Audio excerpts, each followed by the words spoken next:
Hey everybody, welcome back to Giant Talk, the world's first OKR podcast.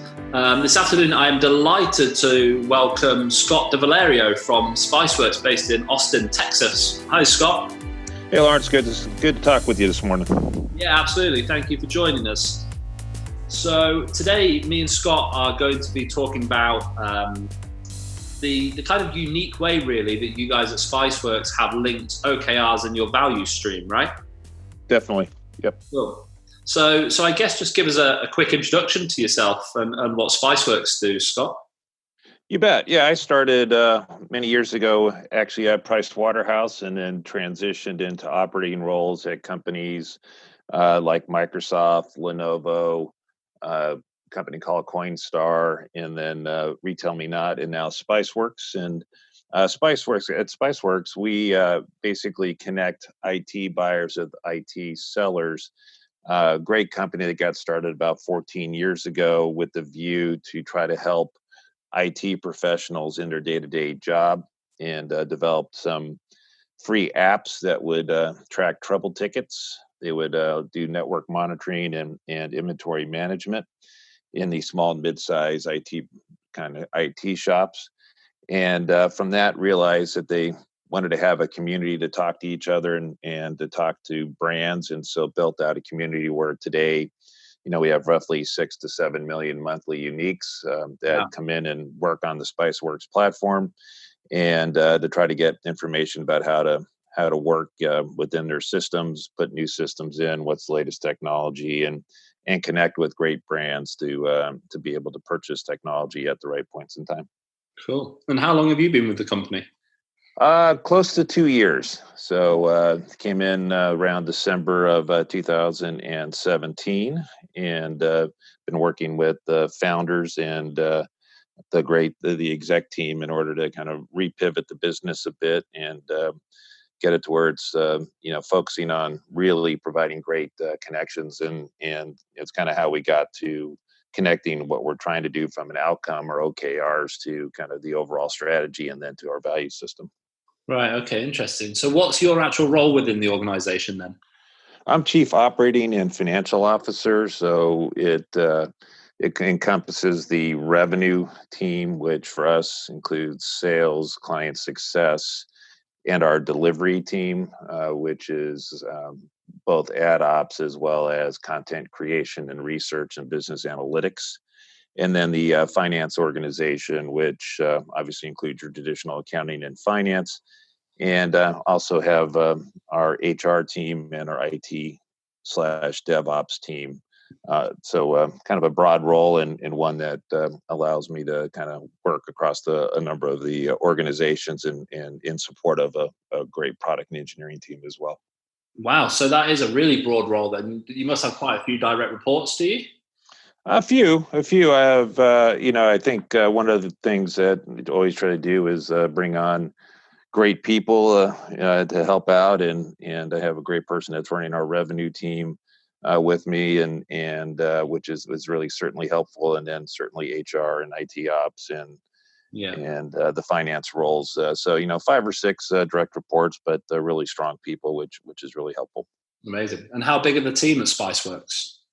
Spiceworks in total, is roughly 230 people today across the world. And we have operations in Austin, Texas, and some satellite folks across the U.S., sales folks across the U.S., and then a group of about 30 folks or so in the UK, with a couple of folks in Australia and some folks in Spain. So kind of a mix, but mostly centralized in London and Austin, Texas. Okay, fantastic. So you've already mentioned the topic that we're here to talk about, which is OKRs. So how long is it since OKRs were introduced at Spiceworks? Yeah, it's probably been within the last 18 months or so in the form that they are today. And, the way we did it was about a month or so before I joined the company, we had a new SVP of product and engineering join, Manish Dixit. And he took a look at what was happening with product engineering and overall, and working with Jay Hallberg, our founder, we came up with a strategy that really was based off of three key pillars that we needed to do for the business, which was to simplify our core business while we invested in data to build overall connections. And really what that was around was transforming the business that we had, which was an ad ops type business, which was generating significant amounts of data and repositioning that data to be able to provide insights to the folks that are working on our platform, our IT professionals and the like, and to provide more market intelligence and connections to our brands, the largest technology brands across the globe. And in doing that, we have an overall pillar around our people and making sure that we have great people and that we're empowering them to do their role. As we set those three main pillars, with the foundation being the people, we then set about setting key objectives in order to attain those key pillars, which we then tied our version of OKRs to that, to be able to manage the business and increase the velocity in the product and engineering team and increase the performance across our revenue and the rest of the teams across the company.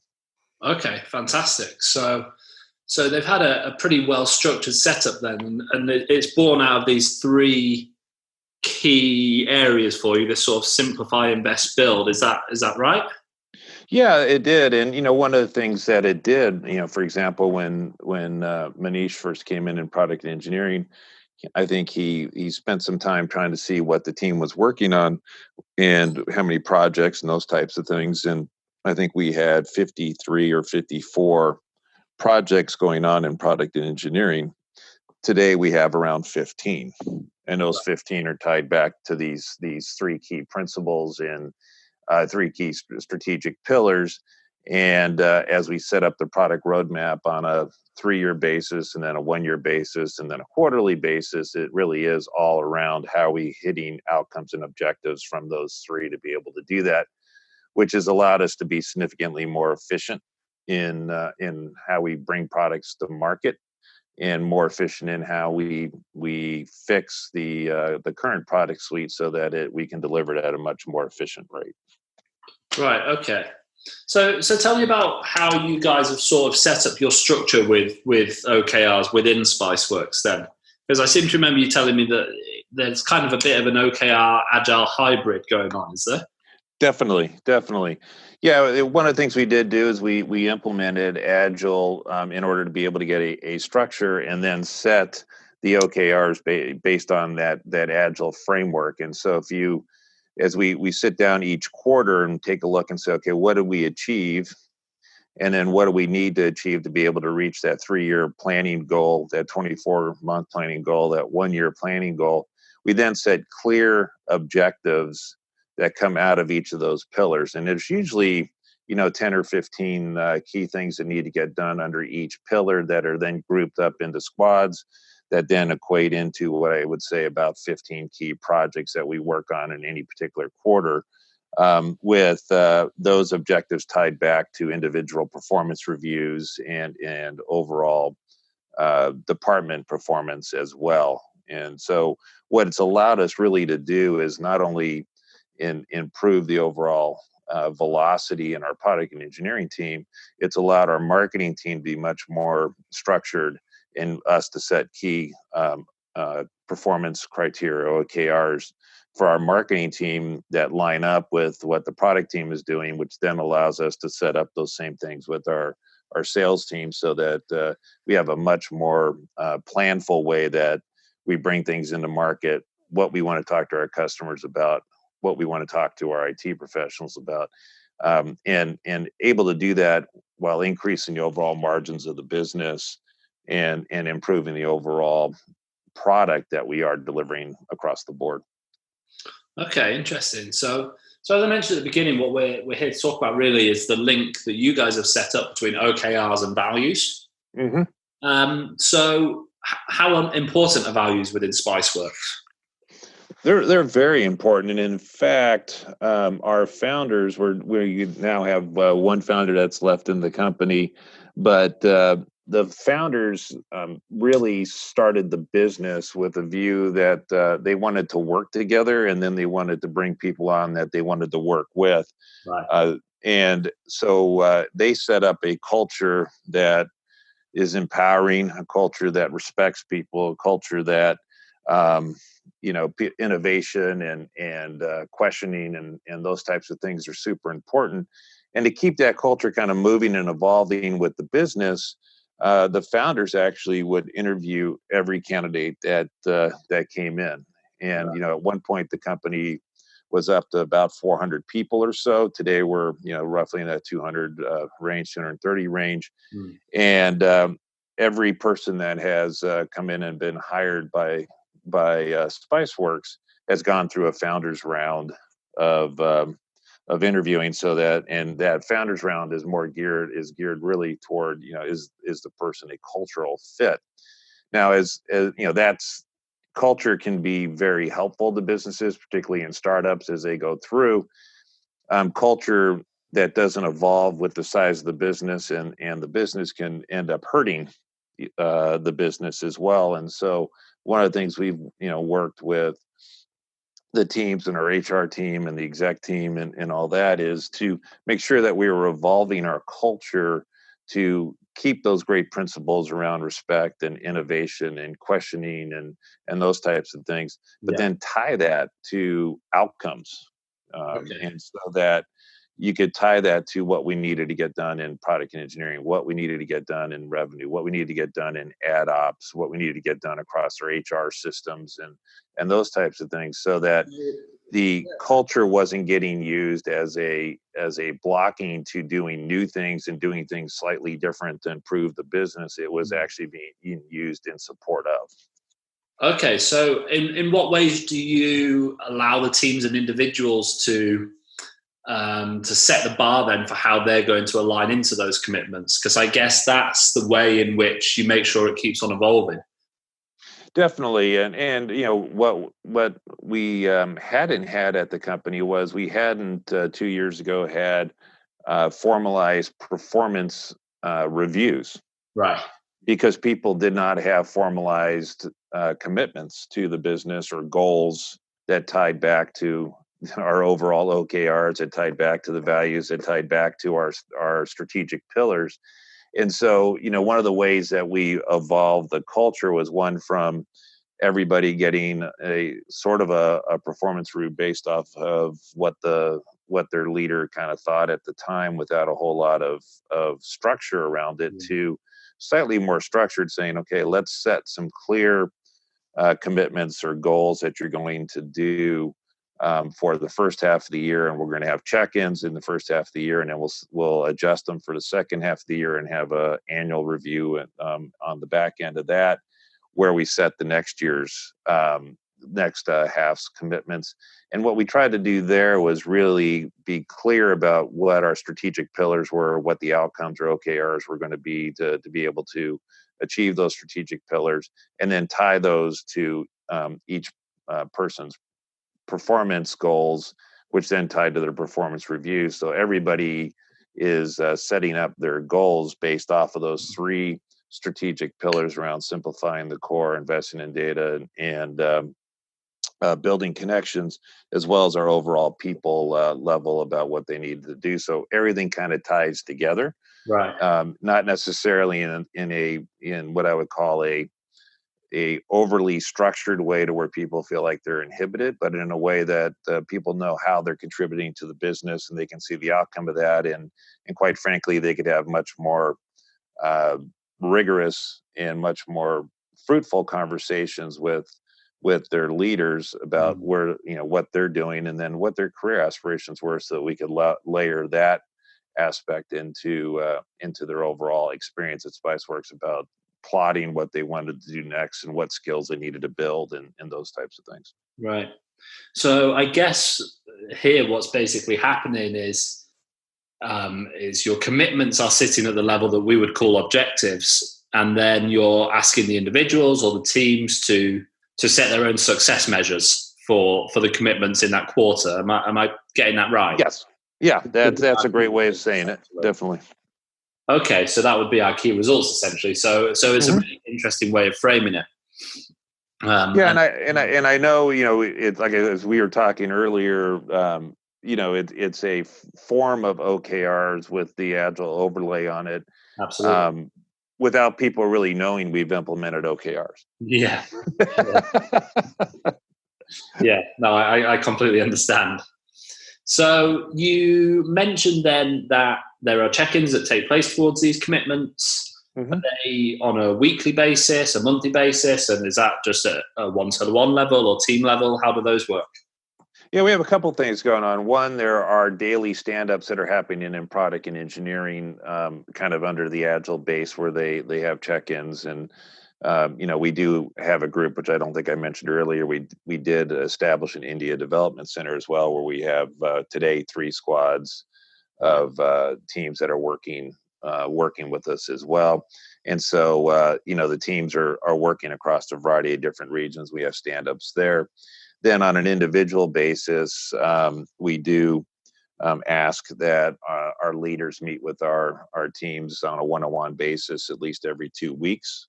They don't need to be long meetings, 15 to 30 minutes, with a check-in on how they're performing up against those goals, and a check-in on how they're doing on their overall career perspective.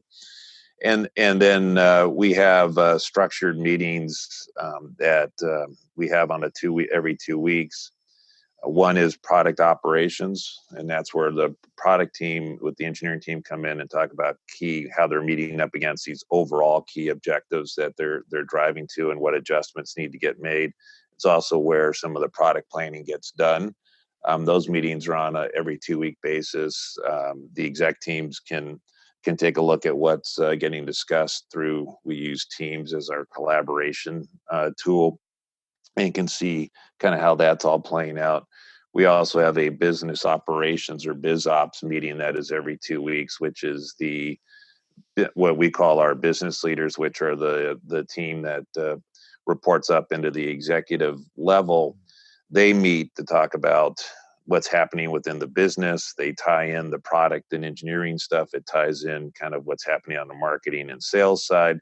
So it's one place where kind of the end-to-end business gets discussed, and where, quite frankly, it's really set up for those leaders to identify key areas where they need help, and identify how the other leaders can help them achieve the objectives that they need to get. So those are some of the key meetings that we have, both on an individual basis, on a squad basis, and then also on an overall department key department basis. Sure. Okay. So there's a lot of good cadence there, really. Some really positive habits and routines that you guys have got into. Yeah, and the other thing we implemented was a company meeting every 2 weeks. In the past, the company meeting was on Friday afternoon, and it was kind of more of a hodgepodge of discussion points, and then at the end, the teams would hang around, and the beer fridge would get opened, and people have a couple beers, and then they end the week. And that was getting to be where it might have not been greatly attended. There might not have been a real outcome other than the beer fridge being opened. We retooled that a little bit, where we now have them every other week on Wednesday morning from 10 our time, 10:15 to 11 o'clock. We have very key things that we are trying to communicate across the whole business, so that everybody can hear what's happening, and some great successes, some challenges, some different things that are happening. And all the company attends that, from our team in India to our team in the UK, Australia. We have some folks that work with us in Costa Rica on a contract basis. And so everybody kind of gets a great sense for what's happening in that meeting, in a more, again, way to continue to communicate what's happening, communicate outcomes, communicate pace and cadence of the business, so people see that as a key kind of shift in our culture around performance and outcomes and those types of things. And we still have, the beer fridge opened up on Friday afternoon for people to play games and all that, but that's much more of what it probably should be, which is a quick social event versus trying it to be a business event. Yeah, absolutely. So you mentioned earlier that you didn't really have any structured performance management systems before this kind of OKR framework came into place. And you've told us about all the check-ins that go on, which are really interesting. But does that build up to any sort of biannual or annual check-in where all of that information comes together and they do have that slightly more formal meeting with their manager?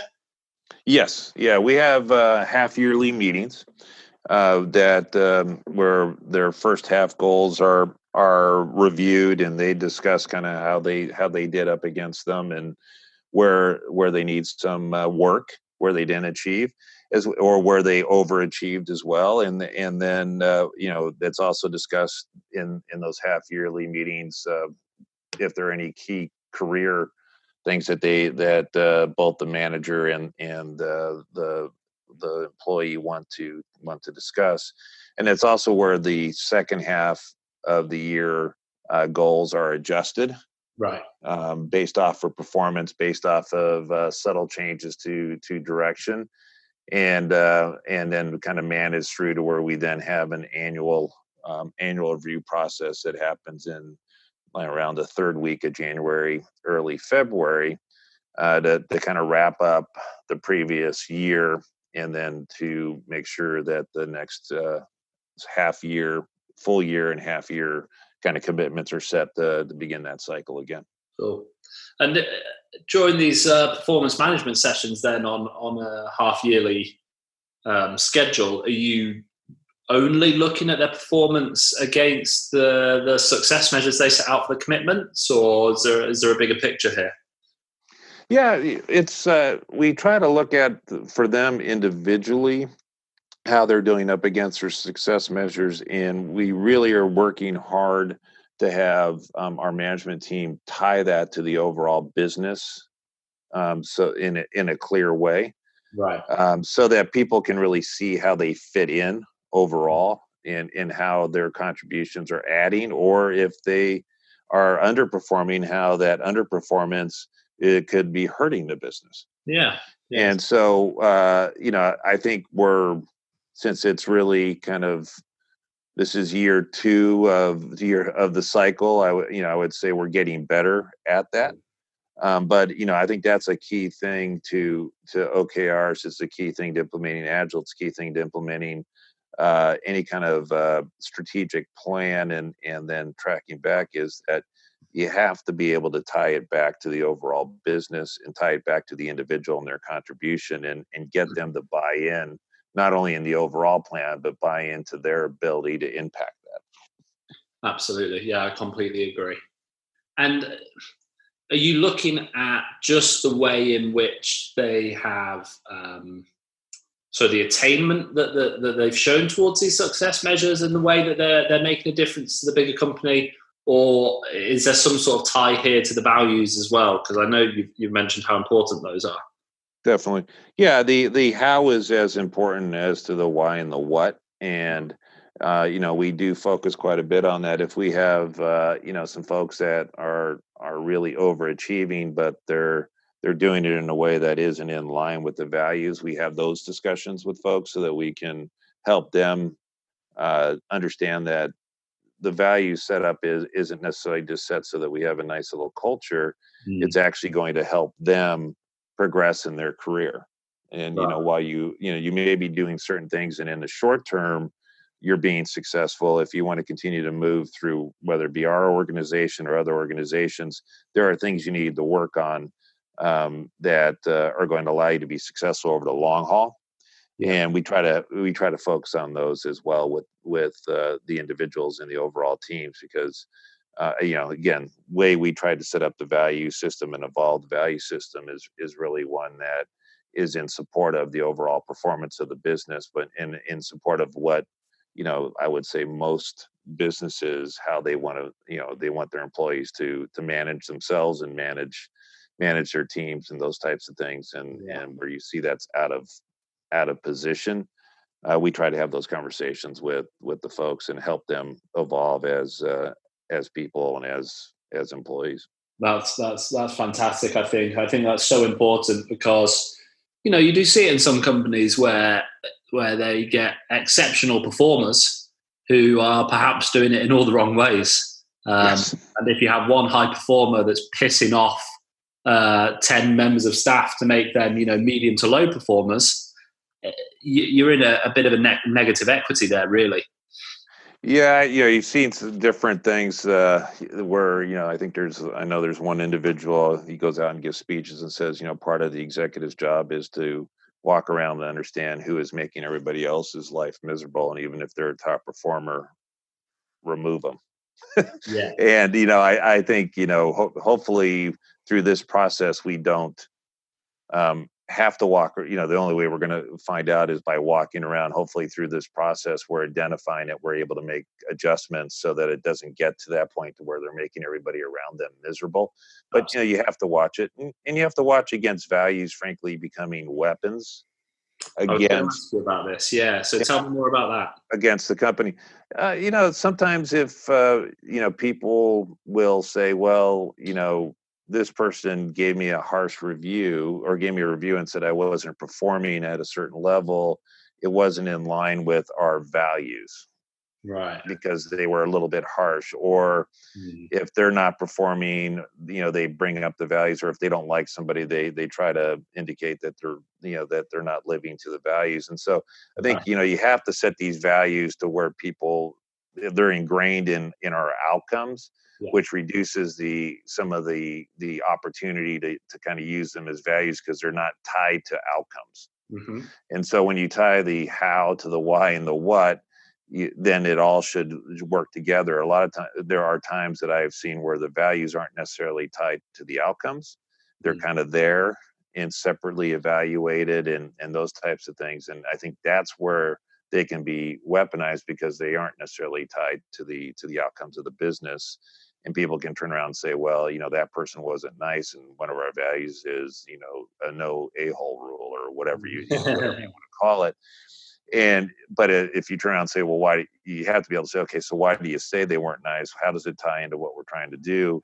And sometimes they're right, sometimes it's more of a personal thing. You have to break those out. So I think it's always, if you can get them tied into where the business is going, I think it helps reduce some of that weaponization of those values at times.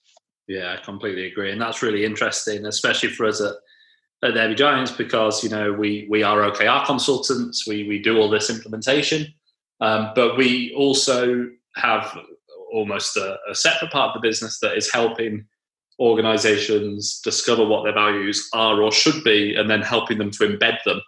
And I think I've got a huge amount of respect for the way you guys at Spiceworks have managed to draw the two together, and how you managed to use the values to come up with your commitments, and how the commitments then drive the success measures for the individuals and teams. I think there's something definitely to be said for that.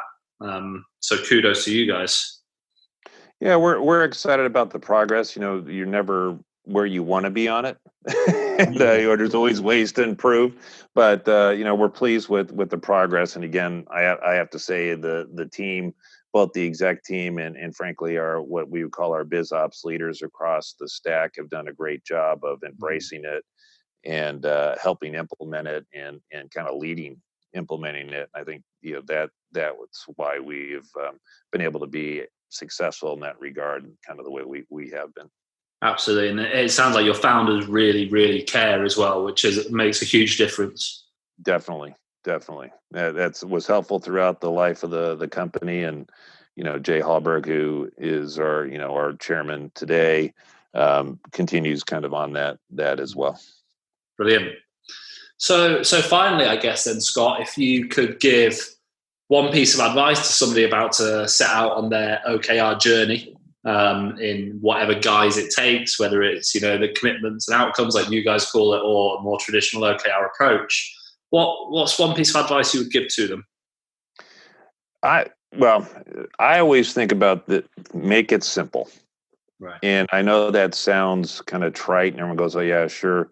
You have to kind of make the journey simple so that you can tie it back for the employees, and so that they can feel empowered to be able to achieve what the company's trying to achieve. And that's one of the reasons why we've you kind of keep your strategic pillars at 3. You try to keep kind of what your outcomes at a number that people can easily rattle off in the elevator. Yeah.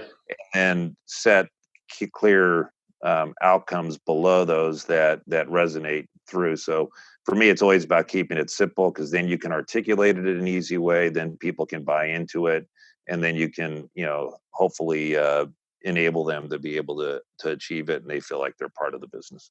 Absolutely. I think that's a great piece of advice. And, you don't have to do it all at once either, do you? This is a journey. And there's kind of as much about the journey as the destination. And that will help to keep it simple for your staff, I think, if you don't go for this big bang approach and you make the changes over time. Exactly. Yeah. I think too many people try to do everything at one time, and it clutters everything up. It's about picking out the key things and then working through them and then continuing to evolve it. And all of a sudden it just becomes a fabric of the business. Absolutely. And that's what it's all about, making it a piece of the fabric of the business, really, because, while the worst things that people can do is try and do it all at once and overcomplicate it. And then when they come to try and do it again, they'll find that their staff are completely disenchanted by the process, and there will be a lot of naysayers and a lot of skeptics as well, actually. Yes. And you'll see that the other way you'll identify that is when the sledding gets a little tough, people will try to revert back to the old way versus the current way. And if you implement it in a way that people can embrace it and bring it in over time, then you can actually identify some of those areas where they start to walk backwards and move them back onto the track. And then it just becomes, second nature. And then you can keep, doing that throughout the organization. I think that's critical as you move, as you kind of implement OKRs and those types of things. Completely agree. Scott, thank you so much for joining us.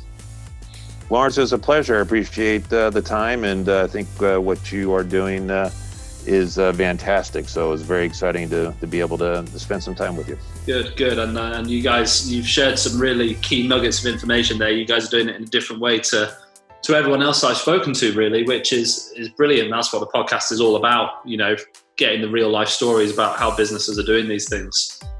Well, great. I appreciate it. So thank you, as usual, to everybody for listening. I hope you enjoyed this episode. I'm sure you did. Let us know what you thought. Get in touch on #GiantTalk on Twitter or LinkedIn and let us know what you thought. And as always, if there's anybody that you'd like to hear from, let us know and we'll try and get them on the podcast, or any specific topics around OKRs that you'd like to discuss. Just let us know and we can always set up a chat between myself and Roger or potentially some other guests. But until next time, thank you very much for listening, and we'll chat to you soon. Okay, bye.